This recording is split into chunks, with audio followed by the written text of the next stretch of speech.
The cafe had an old-fashioned soda fountain and served breakfast, lunch, and dinner, and at night it became a beer parlor. After the war, Tom returned to Dothan to help his father, Abe, run the establishment. When his father passed, Tom became the owner.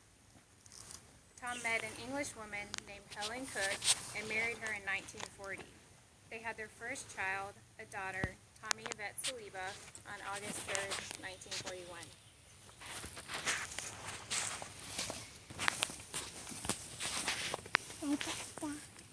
On November 29, 1943, at the age of 29, Tom, as was drafted into the United States Marine Corps and left home for training in San Diego, California, he joined the 13th Marines, 5th Marine Division. In January of 1945, he boarded the USS LST 795 for Hawaii. On January 27, 1945, the 5th Marine Division continued west on the USS Sandoval, headed for the Pacific. As Fleet Admiral Chester Nimitz so famously said, among the Americans who served on Iwo Island, uncommon valor was a common virtue. The following is a letter written by my grandfather to my grandmother on July 18, 1945, his 31st birthday. It's titled, Same Old Isle, to my precious ones. You really sent my morale sky high today. I had two of the sweetest birthday wishes and two of the sweetest letters ever. We had mail call earlier than usual, and immediately after mail call, we fell out for chow. I didn't have time to open a letter, so I ate lunch in a hurry. I don't even remember what I had on my tray. I rushed back to the tent and started opening my mail. Darling, your letters were so long and sweet. I've had to read them over and over. Tommy's pictures are precious. I noticed how much she's grown. Her hair looks so long and really beautiful. The picture of her on the top of the ice truck reminds me of the time she'd get on top of Hodges Ford. Don't read the above to her, because it might remind her to crawl on top of the house. If she does, tell her when I get home I'll be sure to spank her. Darling, I'm so glad the bracelets mean that much to you. If you like those, you really like the ones I'm sending you this time. I wish I could hurry home to hear Tommy talk while she's still using the pronunciation. Darling, your birthday wishes came exactly on my birthday, and I sure wish I was spending it as it was this last year. The three of us together, a cake, me eating one of your best cooked meals. It was so wonderful then. This time 5 years ago, it was even nicer because we were on our honeymoon on my birthday. I'm sitting here doing more remembering than I am writing. I can close my eyes and live the past 5 years over and over again. Since we've been apart, I'm never without a thought of you. I sleep with you, I dream of you, I think of you every minute. I talk of you and I always wish for you. Dear, I must close and I'll write again soon. I promise you a long letter. Give my love to all. Give Tommy a great big hug and lots of kisses. Tell her to ditto the order from you to me. God bless each of you. All my love as ever, your hubby, Tom A Saliba.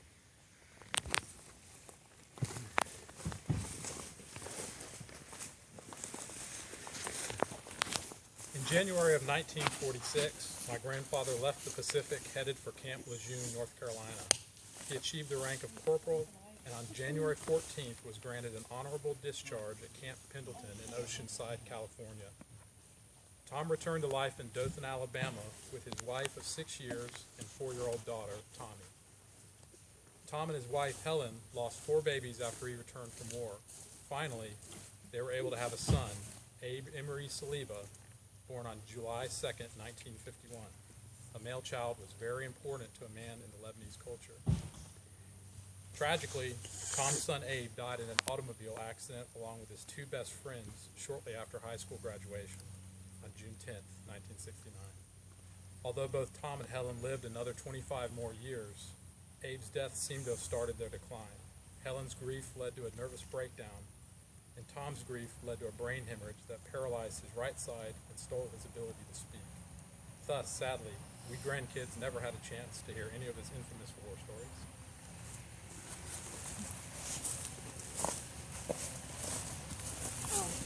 My chance to spend time with my father and get to know him happened at Abe's Cafe. That was because he would get up well before daybreak and ride a bike to work. And he would come home well after dark when I'd gone to bed. It was an important time in my life because being there with him gave me an opportunity to see the role that he played in the community. It was well known that if you needed anything, the person to see would be Mr. Tom at A's Cafe. People would come in, because I was helping Dad as a waitress, asking for Mr. Tom. And I would go to get him, and Daddy wore a long white apron. He would always come up, dry in his hands, and he'd reach out to shake someone's hand.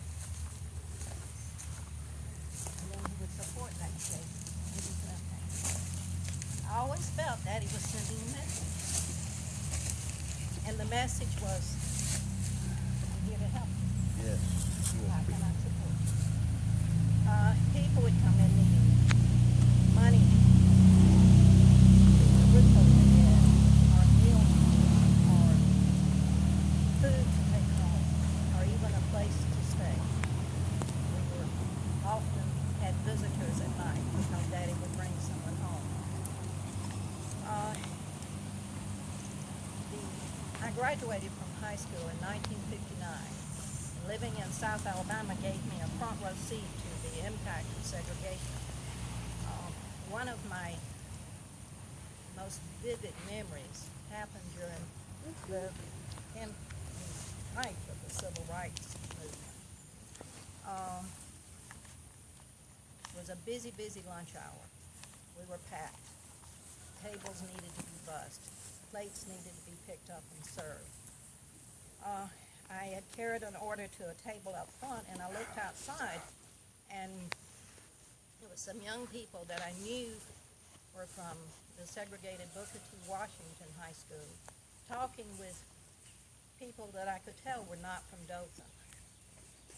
And then the young people came in the door, and one of the girls that I knew walked up to me and said, "Miss Tommy, please go get Mr. Tom." And I said, "What's wrong?" And I could tell she was upset because she had tears in her eyes. And she said, "Please go get your daddy." And I turned to go get Daddy, and gosh, this is as though it happened yesterday. It's so vivid. And he picked up the driving him, and he reached out and shook one of their hands.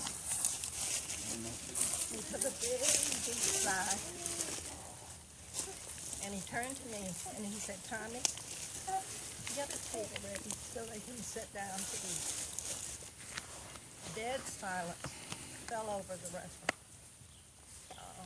The only sound I can remember were the rattle of dishes as I was clearing a table, and I was shaking so hard, and that's why they were rattling. Then that silence erupted into just a roar of anger as customers started throwing plates and glasses, and food was going everywhere, and they stormed out spitting at us and cursing us and vowing never to come back to A's Cafe again. I thought we'd have to close down, but Daddy still would get up well before daybreak every morning, ride his bike down, get the cafe ready for customers, and come home late at night. And slowly, one by one, our customers started to come back. And A's Cafe became a melting pot of humanity under the loving care of my father, Tom A Saliba, a man of character, who showed that same loving care when he used a captured Japanese flag to make a banner giving recognition to the proud Marines who were with him on Iwo Jima. He would be very proud of you as Marines, so thank you for coming.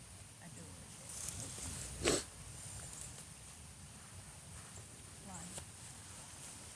I think finally have something that speaks of the character of my father.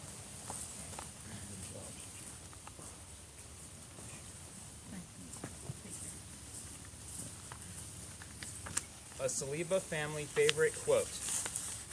I cannot believe that the purpose of life is to be happy. I think the purpose of life is to be useful, to be responsible, to be honorable, to be compassionate. It is, above all, to matter, to count, to stand for something, to have made some difference, that you have lived at all. Leo C. Rostin, Polish-born American humorist. Amen.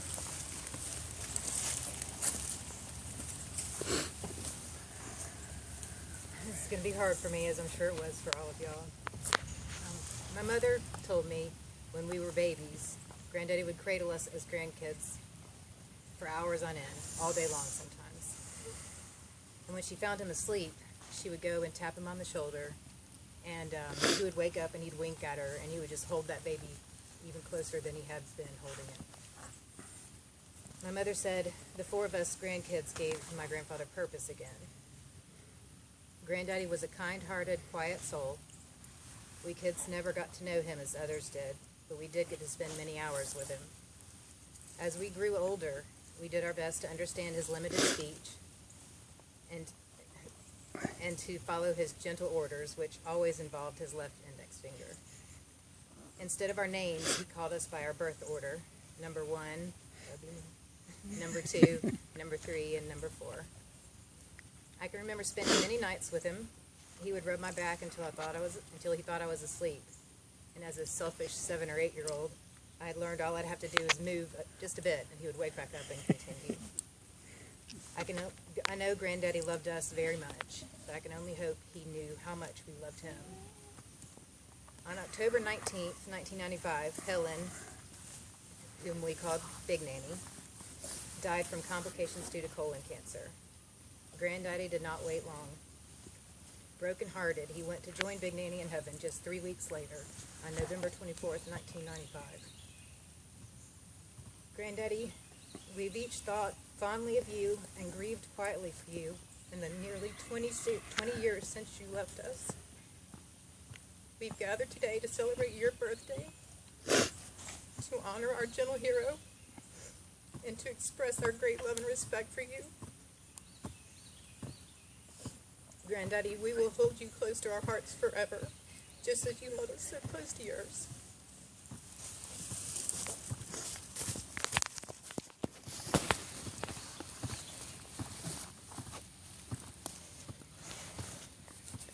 I want to make a request of the Saliba family. When I die, how much money would it take to get y'all come say something about me? I'll have to talk with my daddy about that. Very, very good. Thank you for remembering your grandfather and your father and the patriarch of your family. I want to introduce to you Mr. Frank Golan, the first one in the line. He's our commandant from the Griffin Marine Corps League Detachment 1196. And in the middle of the line is our honor guard supervisor, Mr. Roy Williams. And the rest of them are just grunts.